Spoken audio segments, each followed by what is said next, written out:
बांग्लादेश में हिंसा के बाद अपना देश छोड़ भारत में रुकी पूर्व प्रधानमंत्री शेख हसीना अगले 48 घंटे में यूरोप जा सकती हैं। हालांकि यूरोप की वो किस देश में जाएंगी, इसको लेकर कोई सटीक जानकारी सामने नहीं आई है। इससे पहले उनके लंदन जाने की बात सामने आई थी, लेकिन ब्रिटेन ने अपने देश में आने की परमिशन नहीं दी। वहीं अमेरिका ने भी उनका वीजा कैंसिल कर दिया। फिलहाल वो उत्तर प्रदेश के गाजियाबाद में स्थित हिंडन एयरबेस के एक सेफ हाउस में ठहरी हुई हैं। सूत्रों के मुताबिक शेख हसीना यूरोप के किसी देश में जा सकती हैं। साथ ही उनकी अन्य देशों के साथ भी बातचीत चल रही है। चर्चा तो ये भी है कि वो रूस में भी शरण ले सकती हैं। इसके साथ ही ये भी कहा जा रहा है कि शेख हसीना को भारत पूरी सुरक्षा मुहैया कराएगा और उनके जाने का भी इंतजाम करेगा। इसके पीछे कारण ये बताया गया कि जो विमान शेख हसीना को भारत छोड़ने आया था, वो बांग्लादेश की वायुसेना का था और वो वापस जा चुका है। ऐसे में अब वो जिस देश में जाएंगी, उनके जाने का इंतजाम भारत करेगा।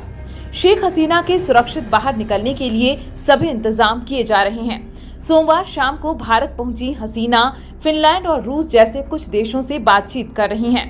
भारत उनकी अगली विदेश यात्रा के लिए भी उनकी सुरक्षित यात्रा की व्यवस्था करेगा। इससे पहले उन्होंने लंदन जाने का फैसला किया था।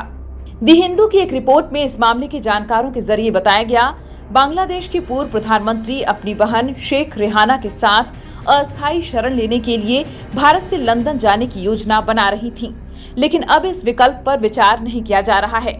ऐसा तब हुआ है जब यूके सरकार ने संकेत दिया है कि उन्हें अपने देश में बड़े पैमाने पर हिंसक विरोध प्रदर्शनों की किसी भी संभावित जांच के खिलाफ कानूनी सुरक्षा नहीं मिल सकती है। हसीना ने लंदन जाने का फैसला इसलिए किया क्योंकि रेहाना की बेटी ट्यूलिप सिद्दीकी ब्रिटिश संसद की सदस्य हैं।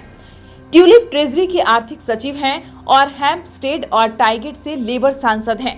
ब्रिटिश विदेश सचिव डेविड लैमी ने 5 अगस्त को लंदन में एक बयान में कहा, हसीना ने नई दिल्ली को अपने संभावित भावी कदमों के बारे में अवगत करा दिया है। यह भी पता चला है कि हसीना के परिवार के सदस्य भी फिनलैंड में हैं और इसीलिए उन्होंने उत्तरी यूरोपीय देश के लिए रवाना होने पर भी विचार किया।